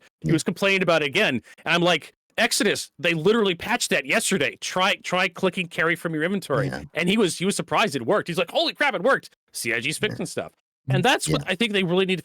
Pain points, right? Yeah, stuff that specifically hurts the gameplay is what CIG really needs to hot fix. Like sometimes you have Hathor that doesn't work, but really the stuff that affects the majority of the player base, carry from your inventory, that's kind of a nice little thing. What kind of surprises me is that a lot of these things were being bug reported, but because they weren't being, and they were big problems that everybody was encountering, but I think for some reason or other, there were a lot of them who weren't getting upvoted enough. And they weren't being treated as serious problems. Well, I mean, I think kind of we don't want to get into that realm. There's a whole conspiracy about CIG just declaring everything as fixed or declaring as known bugs, even if it's like that's a whole different thing. Like this is a duplicate from this other bug report that's 4 years old. Yeah, like no, I'm pretty sure it's a new bug now. That's a new release. Those duplication flags come from other players, though, right? Yeah, I know. They don't come from CIG. No, they come from CIG. The duplication flags come from CIG. I'm pretty sure. Okay, because I thought it was like overly only CIG. Only players can. Players. They can flag players them. They can flag them, but flag it. But I think CIG overly ambitious players going in there and going, "Oh, this is a duplicate," and just doing that too easily for everything. I've had that happen to me, and it is very frustrating. It's like, you're right, absolutely, Vertigo. That was 4 years ago, different bug we're talking about now. Yeah. I think they've been effective. You all kind of illustrated it, and I think the answer is look at the funding. If you look at the funding, it's proving that it's effective. I wish the focus. I wish they would focus on at this point. Now that they've kind of dealt with most of the major issues of the transit system, and I know they're building a brand new transit system from scratch that they're working on, but that's going to take some time. And then the mission system that they're working on right now, which is in the process of being completed, is they need to relook at cargo elevators and the ship elevators. They need to get the hangars and the cargo elevators so that I don't spawn in a ship and it's not on the pad, or it's doing a swan dive through the pad. Because that's like vehicles in the cargo elevator. That is a pain point. Those are the vehicles in the cargo elevators. Those need to be happening. The hangars and elevators, the mission system, and the quantum travel system. I agree with you, but I think the quantum travel thing is quantum system. That's one of those things where they're just going to wait till the new system comes in. And it's physicalized quantum is like the new system. I know. I hate that, but it's like that's why I'm like, put it in the game. Like the last month of the report, they were like, we have all of these things done and it's ready to go. And it's like, then just rip the Band-Aid out. Let's go, baby. Let's get, this is basically the rest of the things you need for all of the gameplay loops. It's just scanning, engineering, like the only thing that wasn't in there was like Maelstrom. It's like, let's go. Let's do this. Rip the ripcord, baby. And I get that they don't want to destabilize the build anymore, but like, where's the EPTO? Yeah. The thing you talked about, the thing that they're never going to do because it's going to be too afraid of that, It does seem like they're still working on this stuff behind the scenes. And my guess, my hope, maybe my copium, is that they're just taking more time so that when they do introduce it, it's not as buggy, a giant buggy mess. That it is maybe a little bit more stable. I was saying this to Paul a while ago. I kind of am. What I got the impression from, I think it was either Chris or somebody who posted a message, one of the CIG staff that posted something. Mm-hmm. They're going to continue to work on the main branches, having all these patches and fixing the bugs, but they're going to come out with EPUs or there's another one, tech previews, where they actually start to introduce the features. That's completely separate from the main cycle, and they really let it run in parallel. This is they did that for engineering, right? Right. If they do that for a longer period of time, keep it segmented away from the main branches, Just get engineering working to the point where people, that it's not a total buggy mess. It's not going to crash all the servers when they deploy it in live, and then move it over when it's ready. That keeps them from going backwards. It keeps them from going through all this trouble to clear out the bugs and then just introducing them again. When they put in a new feature. I'm hoping they at some point get to show us some eye candy and something to play with in like engineering on one of those tech preview servers. That would be nice. And people are talking about that would make me happy. That would make all of the bug fix patches worth it. People are talking about social stuff, and like I'll tell you this: they talked about social in the last monthly report. They are working on the new social system, and you can see that because in one of the PTUs they actually merged the social for PTU with the PU. So it's like they're clearly trying to merge these systems in preparation for the new social systems being added. And they've been actively working on it in the background. So it's like we know that there's progress somewhere. Yeah, but you're not going to see it until CIG fixes the mission system and the all these other things. So, the PU with PTU now? No, it's like if I remember correctly, there was some big change where they're trying to take the PTU and the PU, the live versions together. Anyways, moving on to Gin and Tonic's question, because now we've got to let's do this much faster because we're not an hour and 30. So I want to try to get through some of this a little bit better. Gin and Tonic asks, why don't they have those recovery missions, and why do you think they didn't bring them back? Because the recovery missions broke. They broke all the time. Yeah, they need server meshing. They need to be fixed over. And why can't they bring them back? Because they need server meshing. I'd love for them to add them in and focus on it. It would still take them time to do so, but they would break. They were broken when they were in the game. And I think they'd have to redo, if they're going to do the recovery missions in space, they'd have to redo all the space because they were done by hand, if I remember correctly. They were hand placed, Yeah, and they do have the new rec sites, the new ground rec sites. They could do recovery. I think they already have recovery missions on the rec sites, right? I can't remember. But those are for ground based missions, and we're talking about space based stuff. So So yeah, they need to have server. They have to they have a huge backlog of stuff they have to get ready with working for server mesh, and they're slowly chopping through that. I think 411 has a couple of missions they're updating. For server meshing. No, chat. We don't have server meshing yet. It's not working. No. It's just still. We don't have server meshing here. We only have sadness. Dynamic meshing. That's another question of when that's going to come. Because they did seem to, it's like we want to go straight to dynamic rather than stick around for static, and we'll see. Pasta asks, what are your thoughts on getting negative reputation that CIG said that they are removing it? Ooh, I have opinions on this one. So for those you don't know, they had a Star Citizen live with Dave Haddock and Paul. Who was the other guy? Not Jared. It was Will Weisbaum. Yeah. Will Weisbaum. And they talked about how the player base was having problems not going negative rep with the large corporations that run stands, Crusader, Microtech, ArcCorp, and Hurston. And when you went negative rep with these organizations, you'd become shoot on sight, persona non gratis. Mm-hmm.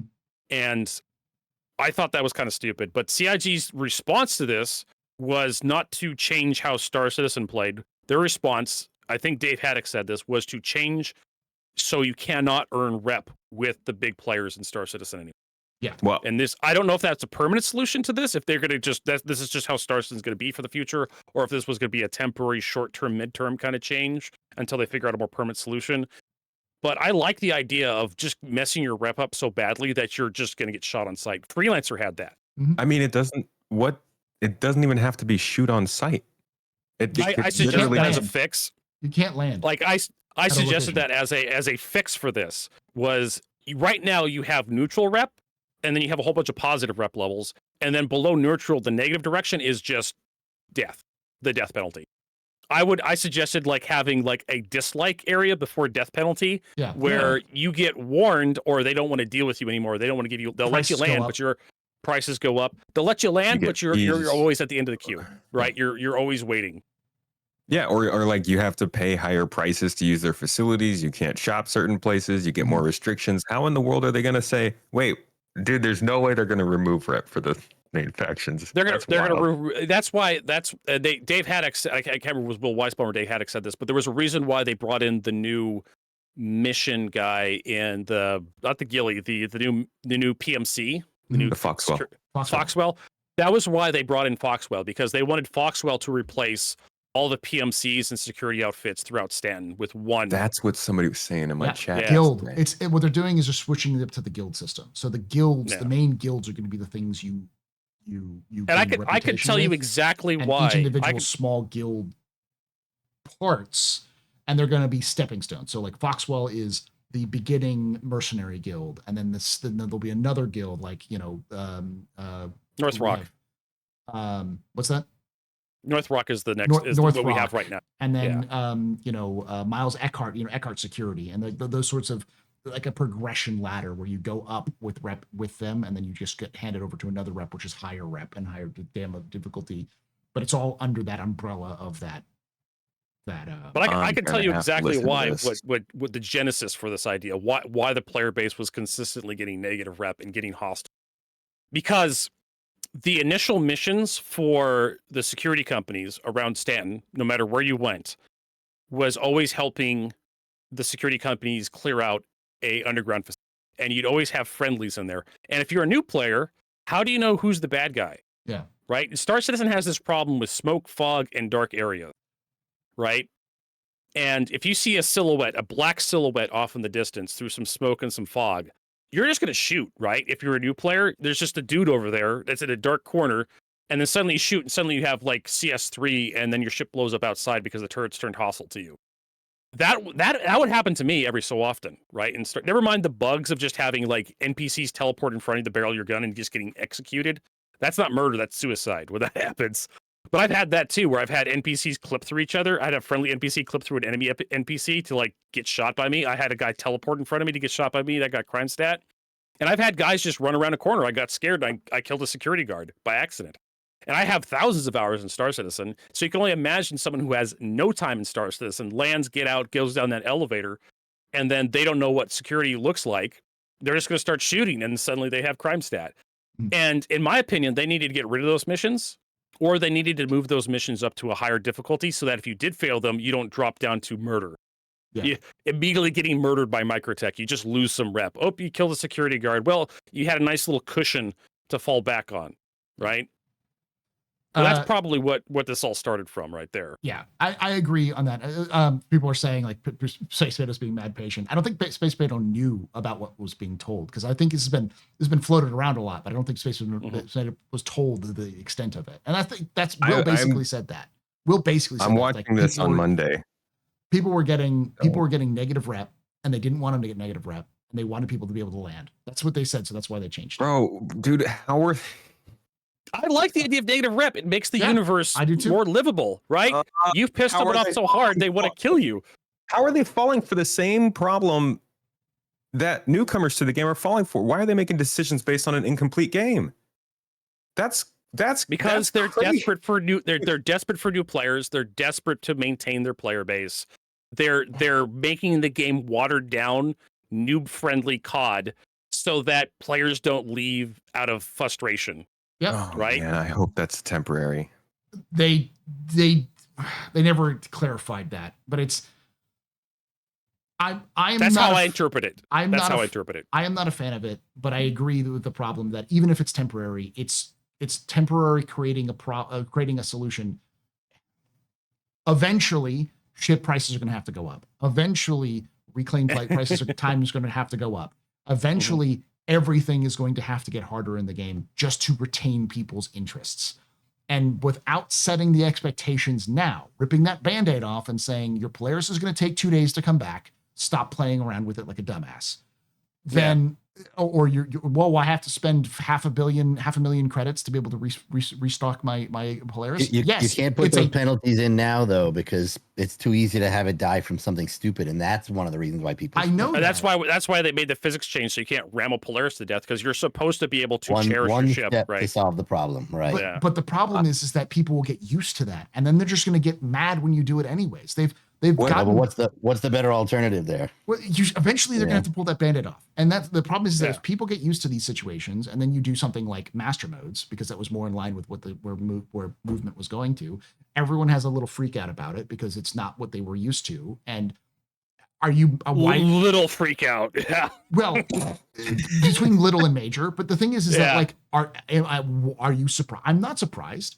These people have been playing this game for 10 years, or since the last major change, which was like 5 years ago. And now suddenly the game they've been investing their time, money, and effort into 5 years down the line, they just say, fuck you. Like, I'd get pissed too. Like, and that's the problem, is that they're not learning that lesson, which is do not make temporary changes that are designed to improve like retention, because you're just kicking a can down the road. You're kicking a grenade down the road that's going to blow up in your face when you actually feel like it's a little bit easier said than done. I'm not saying it's easy. I'm just saying sometimes it's like, a no-win scenario. You're gonna get you're damned if you do or don't. Yeah, it all comes down. But we need to have rep, especially negative rep, with these large organizations in order to have like security work in the future. Yeah, consequences to work in the future. This is what players expected CIG to have in place for when you eventually have the terrorists or the murder hobos. Yeah, right. What's going to keep those people out of Stanton? Right, like NPCs are going to drive those people out, or at least help keep them at arm's length, because those players can't get rearmed, they can't get refueled, they can't get repaired, they can't land anywhere because their rep is so bad they get shot on site. Consequences. Sweet Tomatoes, what are you going to say? What are you going to say, Sweet Tomatoes? Okay, go ahead. Space Tomato. Everyone's wanting you to this. They're telling we're dominating it too much. But yeah, let's go for it, Space Tomato. I just don't understand where this goes. Are they confirming to us that all factions in the future and all guilds in the future will be shoot on sight as soon as you're below neutral rep with them? Because that's also bad game design. Yeah. I don't want Foxwell to shoot me just because I made a couple bad decisions in the reps. Like, there should have always been a gradient of things that happen when you're decreasing your rep. And I don't get it. If I'm doing bad things in Eckhart's security area, I'm going to have bad rep with Eckhart. They're going to shoot me on sight. Aren't they still in the same positions that Crusader might be in? Like, I just, what's the difference? You know what makes it even worse, Space Tomato? Like, what you're describing actually existed in Freelancer, a game that Chris Roberts worked. You had a gradient of reputation. You had a bar, a slider, and on one end you had red, the other side you had green, and your rep would slowly move from red to green depending on your actions in the game. Yeah. And how those factions approached you would change. If you were just a little bit red, they'd be very curt with you. They'd be almost insulting, but they'd still leave you alone. And as you start moving further and further into red, you start having bounty hunters start like maybe taking you on a little bit. And if you were really red, you were shooting sight for everybody, depending on who those factions were aligned with. Yeah, if you went full pirate in Freelancer, they would just shoot you. They wouldn't even talk to you. They just shoot you. Like it wouldn't even be. And that was like the difficult way of playing Freelancer, was to side and with Privateer too. A Privateer Wing Commander Privateer as well had a gradient system where you could increase your friendliness rating with a lot of different factions. And as you there was a break point when they just stopped shooting at Privateer. Yeah, there is an alternative here. They could implement, to your point, this system now where you have neutral rep in the basic starter systems. But as you add newer systems where there are other factions that might be maybe a little bit more aggressive, you could conceivably make it so that you would have negative reputation with them and they would shoot you on sight. And that's the risk you take by going into the new system. It helps differentiate and separate things a little bit so you can keep the old system for those who are ready. But if you decide to make that decision to go into a new system that has a faction that's going to shoot you on sight, that's your choice. Well, then how do you prevent seal clubbing? How do you prevent the person who can come back into that neutral system and just murder everybody without what I think Radar Ranger is asking for is a newbie system, a system where new players spawn in, they cut their teeth, they go through the tutorial, and then you're encouraged to leave that system to find better payouts. Yeah, Care Bear system. Maybe not so much have a Care Bear system as have an expert system. You know what I mean? So in other words, you're I don't know if there's really a difference in that, but you have the basic areas where it's a little bit easier going and the risks are not, the negative consequences aren't necessarily death. But if you proceed into other areas, the like newer systems, that's not really the case. You're asking for like an outlaw system where rep doesn't affect you as much. There's almost no NPC. And that's something that the player base is complaining about as well. Like Pyro, it wouldn't change from this lawless, like very sparsely populated system. Now there's space stations everywhere, fuels everywhere, NPCs are everywhere. Now you have to interact with those NPCs. It's not pure PvP that kind of stuff. All right. This was a good discussion, but we need to move on. Yeah, we got to move on. We got a lot. Yeah. And I'm going to try to go through some of these pretty quickly. Mhm. Loken and 90s both say BMM when? The Banu Merchant. We already have a BMM in the game. His name's Wicklow is a Wicklow. Banu merchant. Yeah, he's a Banu merchantman. The Go answer to him. that is I'm not going to answer that question because if you know, then you probably know when the world is going to end. What the lotto numbers are for the next big lotto payout, because that is a crystal ball I'm not even touching. Tomato I feel like after 1.0. after 1.0. Fan of Tomato. Richard Winwin. All right. Yep. Probably like a year or two after we get player shops working in game. Okay, so what? Maybe we're lucky. Yeah. All right. Next question comes from I'll go to some of the easier ones. Will we get our weaponized power suit, or will people complain more? It's more FPS stuff.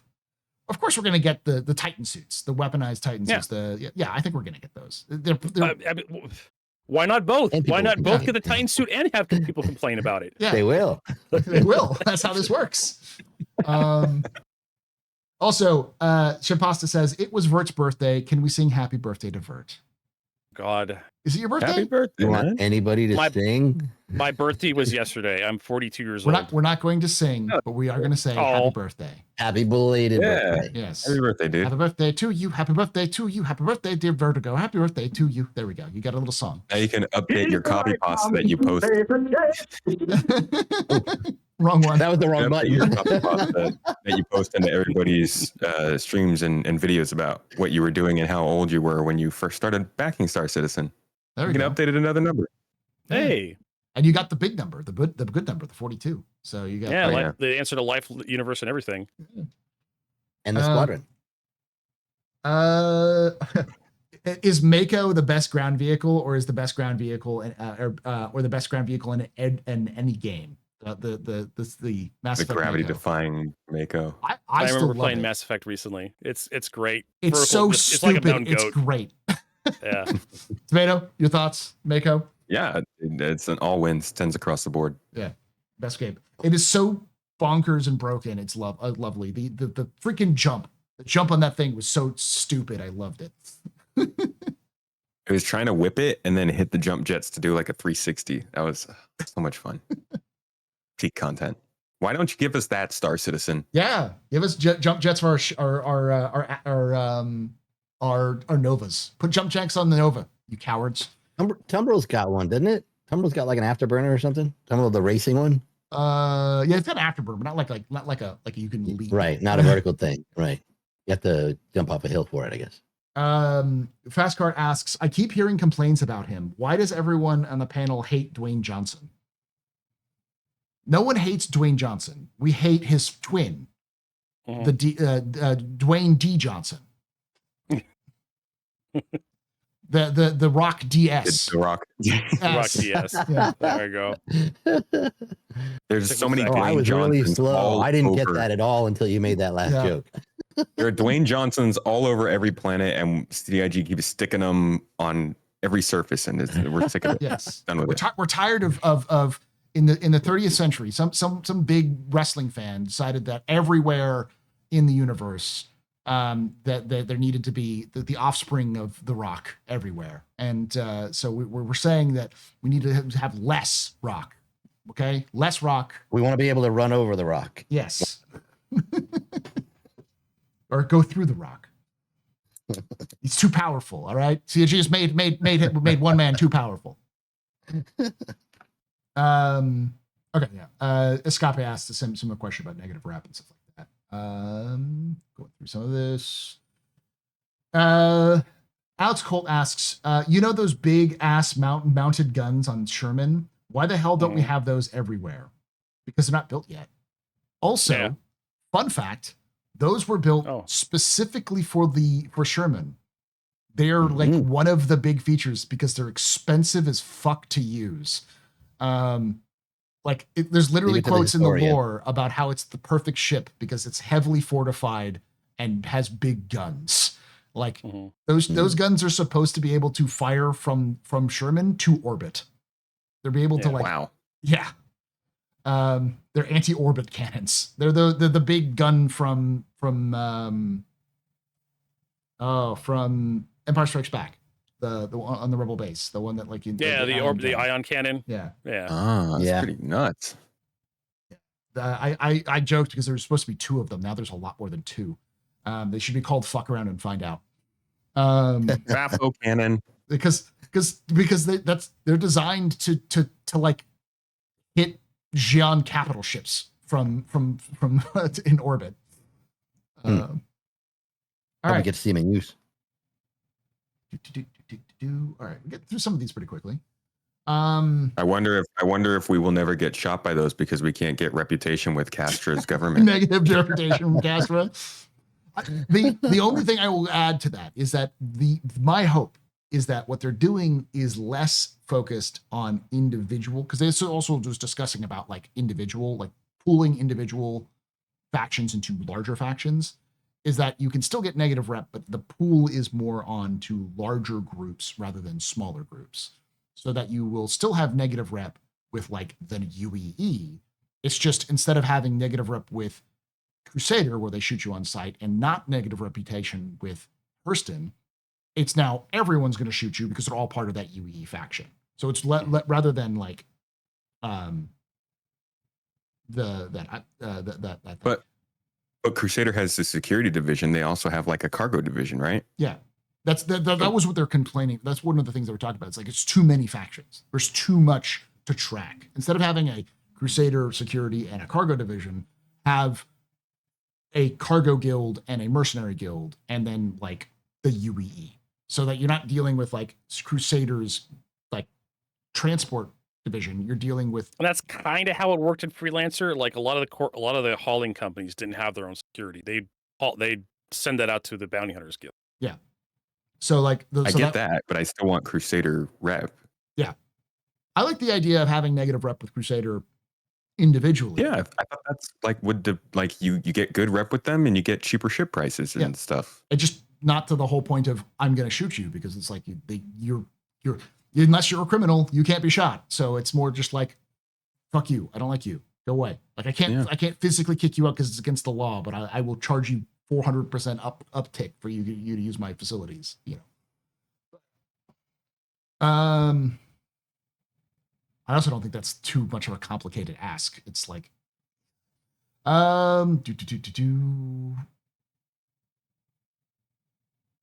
Okay, so this is a good question from Stakeroo, who asks, what is a space game to you and not just a game in space? I'll start with you, Tomato, because you kind of hinted on this in our other discussion about that. Yeah, I think the main thing is like space is your enemy. Space is like a character in the game with you.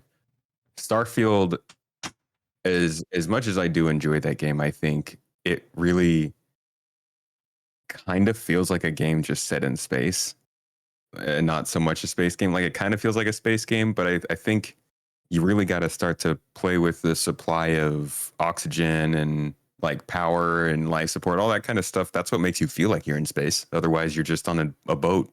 They're like in like a Navy capital ship at sea. You don't know the difference. So I don't know. I think having things related to space being dangerous, and being able to like leave the ship and float around in places helps sell that feeling that you're actually playing a space game. You're not just playing a game and like the background setting is space. Halo is one of those games for me. Unfortunately, as much as I love Halo, it's a game that's set in space. It didn't necessarily rely on space being a thing. I mean, it's really large scale, but the gameplay never really took advantage of the fact that we were in space. So you don't feel like Starfield is a space game? I mean, it's a space. It kind of is. It gets there. It has like 0G segments. It has. So what Vertigo and I were saying earlier, it is a space game because when you fire that gun in 0G, you fall backwards. Like that is a space game. But it's not. But it's like, it's not. It doesn't feel like that's embedded into the game. It feels like that's a segment of the game. Yeah. I would love if the spaceships in that game felt like there were more homes that you had to keep running, as opposed to just places that travel around. And actual travel segments that instead of cutscenes. Right. Well, like Elite Dangerous, I would say is a space game. Eve is a space game. No Man's Sky. Yeah. space game. Astroneer's a space game. Even though in Yeah. Astroneer you don't fly a spaceship, it's like Yeah. it's all about like arriving on a location and doing mining, but it's in space. It's got themes around that. Yeah, I think if space is a major part of your game, it's a space game. So like Yeah. Cyberpunk is a sci-fi game, not a space game. It's a Yeah, space adjacent right. game. But Yep. Halo is a space game to a degree. See, I called that a game kind of set in space. I don't know. Yeah. I think it's hybrid, I guess. Like even Starfield, they're yeah. all little in this gray area, but there's like it's definitely a sliding scale. Yeah. It's Yeah. not like Yeah. any game Yeah. with space in it is suddenly a space game. Yeah, Right. Mass That's fair. Effect is similar to that. Like I wouldn't consider Mass Effect a dedicated space game. It takes a place. It takes place in space because there's no real consequences of being in space. It's just sort of the normity exists and you can fly around. Yeah. Yeah. Except for the Oh, you beginning have of the lower park, yeah. gravity, so the Mako could jump higher. Yeah. But like it does also take advantage of multiple planets. So it's like it's not just one planet. You have the different planets with different environments and different like exotic species. There's Oh, the more ground is red extension. here. Oh, the ground is green on this planet. Oh, the ground is blue on this planet. Oh, this must be Space Mexico because everything is yellow. It's limitations to the technology they had at the time. Yeah. Because I mean, like if you look at if you look at Elite Dangerous before Elite Dangerous, it was the same thing. Like this is a different planet. Why? Because it's now yellow instead of blue. You know, that's how all early space games were. So, Yeah. all right, Radar Ranger, your thoughts on the difference between space games and a space game set in space? Oh, I think we just kind of nailed it all, really. Rehashing the same thing. I think he's, I think, kind of echo what we've already said here. I don't think there's a single thing makes it black or white. I think it's a bit on a sliding scale. And I think I can't help but reuse your phraseology on it, is that the space is a character in the game that you wind up having to deal with. Mhm. And not just a background picture as you're walking and doing other things. As I Yeah. think Space Vader said, like space is dangerous. If space is dangerous, Yeah. and it becomes part of the gameplay loop. I think it's Yeah. Which is I'm looking forward to. Like that whole scene in Squadron 42 where you get kicked out of the planet, out of the Yeah. out of the ship, and Out you of have to Javelin. EVA around. That's like, this is a space game. Like now this is suddenly a space game. You know? Yeah. Like Dead Space, another good example. Similar vibes. So, Vertigo. What's the difference between a space game and a game set in space? I mean, honestly, if you're in space, like you have to deal with space, right? Yeah. And space is it's a vacuum, nothing to breathe up there. There's gravity. If you don't have anything to grab onto, you're just gonna float around forever and you're not gonna have a good time. Obviously, there's no food up there, there's nothing to eat, there's no water. So space games tend to be a little more dangerous when you're in space, right? Games like Outer Wilds, they have more of a space thing where when you're outside the planetary gravity, things are a little bit more different out there. Games that are set in space, kind of like Battlefront, Halo was brought up. They're sci-fi. They're out in space. The space stuff kind of happens in cutscenes. The player really doesn't interact with the space segments. Or if you're like Call of Duty Infinite Warfare, like you have fighters stuff you could do in space, but the fighters are very arcadey and you don't really do anything there. I'm trying to think like Starfield. Starfield had some stuff where they try to do space stuff, but not really. I mean, sure, you had like the EVA segments inside like space stations. Occasionally you'd have a mission that went inside there, and zero GE segments inside ships from time to time. But those were really rare in my playthrough. I don't know if they've increased the frequency of those, but I would almost argue that Starfield is a game that's set in not a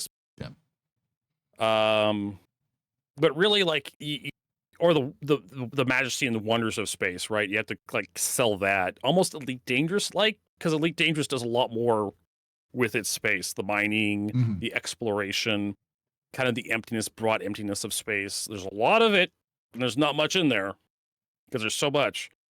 Going to see black holes, neutron stars, and actually having like realistic kind of stuff in there. So yeah, like really that's kind of like my opinion on that. Like it really kind of comes down to different people's opinions about what goes into this is a space game. This is a game set in space. Because there's gonna be like Elite Dangerous. Some people would probably say, "Oh, that's it's Yeah. vibes. It's not. There's no real. It's like what's I said earlier. There's- What's the difference between a Metroidvania and an action game? Like that's it's gonna depend person to person. Yeah. You know? All right, let's move on. We got a couple more questions to get to. A lot, but we've killed a lot of those out, which is pretty good. Yeah. We may have to do a lightning round, Paul. Yeah. Wasi I've got asks, to pop on out of here. you gotta head out now. I have a couple more minutes. Okay, so let's go through the big ones real quickly. This is one specifically for you, Mr. Tomato, from Tibbles, who asks, we got a GII jersey right now, but have you thought about getting GII full tracksuit designed? Then we can dab with those other orgs in style. Lol. I would love to get the trademarked pants with the stripes down the side so we can Slav squat in GII goods. There we go. But yeah, red with green stripes. Exactly. Yeah. A tracksuit would be great, though. These are all really good questions. I mean, there's a Loken has a good point here, which kind of brings into the question of like, because I personally think that the criminality system and reputation system need to be merged, and there needs to be some more nuance in there. Loken says, when do you think CIG will overhaul the justice system and have real consequences for players who break the law in lawful systems? I saw that question, but I was wondering, like, what else would someone expect? If you commit a crime and go to jail today, in real life, and no matter what country you're in, almost certainly that's going to have some consequences to what you can and can't do outside of jail. Employment, look where places you can go. There are things. In other words, things shouldn't just be like reset after you get out of jail. Exactly. There should be some lingering consequences, which is one of the things where we're talking about with negative reputation. Having negative reputation is you were a criminal. Now you're out. Yeah. And we don't trust you because you were in jail. So, that's what I think of as the rep. I would think of the crime stat system in a lawful system is what determines your likelihood to go to jail or actually see some real immediate consequences. Whereas your rep is like your crime stat could change on a moment's notice. Yeah. You pay a fine, crime stat's gone, just like it is now. You go to prison, crime stat's gone, but your rep will still get you negative consequences for having been in that scenario long term, and it just takes longer for you to swing that rep. Mm-hmm. That's what I thought it would be, and I didn't think that they were going to do that for a little while longer because rep's nowhere near where it needs to be. But now we're hearing other things, so I don't know. Yeah, I agree. I think that would work as well. That's what I mean, merging the criminality system and the reputation system. Because, like, if you shoot accidentally a Hurston Dynamics security officer, but you have negative rep, or not negative, neutral rep. Whatever, mistakes happen. We have. I mean, regen. it's Hurston Dynamics. I don't think they really care about their employees that much. But if you have negative rep and you start doing working for them and you accidentally shoot them, jail, straight to jail. Yeah. There needs to be some nuance built into that in terms of again, I want the moment where you show up with at ArtCorp to go meet up with your friend, and your friend shows up and goes, "Oh shit, I have a warrant out for my arrest in an ArtCorp. I need to get out of here now." That's sort of engaging, emergent sandbox gameplay where if you don't track your rep well enough, you can bite you in the butt. But yeah, I think we need to know more about what the reputation system is going to be before we understand what criminality is going to be. Yeah. What do you think? What do you think, Vertigo? When do you think we'll see an overhaul of the justice system? I mean, it's going to be a while. I think we're going to see overhaul the rep before we see the. I really want them to move away from that stupid CS system because it really doesn't fit Star Citizen. It fits Grand Theft Auto, but I don't think they're ever going to do that because it's something that everybody understands. Mm-hmm. It's not immersive; it's intuitive, right? Yeah. Where you commit a crime and suddenly you see that thing pop up on your screen. You got like 5 stars, and you know you've done bad now because Grand Theft Auto has taught you that 5 stars is bad, right? So I don't know, man. It's gonna be. It would be more realistic. It would be more realistic if it was based on reputation because the law system in each planetary system in Stanton is, Hurston, Crusader security, if I commit a crime at Crusader, technically I shouldn't really have a crime stat At with Hurston, Mhm. You know, I don't know. It certainly seems like there's a lot of room for improvement on it. Yeah. All right, so I'll give one more question and let Tomato go because I know that Tomato's got to go. I'll ask you this one specifically, Tomato. Gin and Tonic asks, when is the last time CIG has said anything about ship naming? Do you think it could come with scanning? I don't think so. I think I don't know. Space Yeah. Tomato? You don't know? I have no. They haven't talked about ship naming in a long time. Yeah. that's a weird one. Is ship naming important? I don't know anything about that. I think it'll come up with social. I think ship naming is Because super important. I agree. That's what helps build a reputation about what you see. Like if you see a ship with a certain name, you keep getting your ass kicked from it, then you know that's how you start to build up reputation with a player or with other players in it. People, you start to instill some respect or fear with it. I think right now it's hard to even expose the ship name other than on the side of the ship. When they get the new social systems in place, when they showed being able to show the ship name and whether they're shoot on site, that kind of thing. They're inevitably careening towards a time where they're going to need it because it's going to be more important. Because we're heading up to 2 hours now, I'm going to actually call it in terms of these questions because there's a lot of decent questions in here, but a lot of it's like we're going to go into a super ranty territory. So I'll give us with one more question and then we'll end this up because I think Iris has a good question at the end where Iris asked, on a more serious note, what gear should this game have? How about non-combat gear? So what kind of gear, FPS or otherwise? Because we talked about like deep core mining and the idea of having like how mineable gadgets are important. What kind of gear would you like to see? You know what I have a perfect response to this. Remember like what was it, cleanup crew? The serial cleanup detail? Yeah, serial cleanup detail. Yeah. That's in Star Citizen, where you go into an underground facility that's been messed up by players and you get to tidy it up and you get paid. So you have like a tractor beam, you have like a pressure washer to clean the blood off. Yeah. Well, like it would be a beam. Bins. All right, it'll be a cleaning beam. It would be a cleaning beam. Beam clean. Yeah. Basically crime scene cleaner. You could there are so many murders that happen in Stanton. Yeah. Like whoever's cleaning up these crime scenes has to be making a mint. Yeah. Right. Be Mira cleanup detail. Yeah. I will say additional gear is drones. We should be able to have drones that we can remotely operate for like scouting, combat, for have a little fiber optic beam that transfers beams.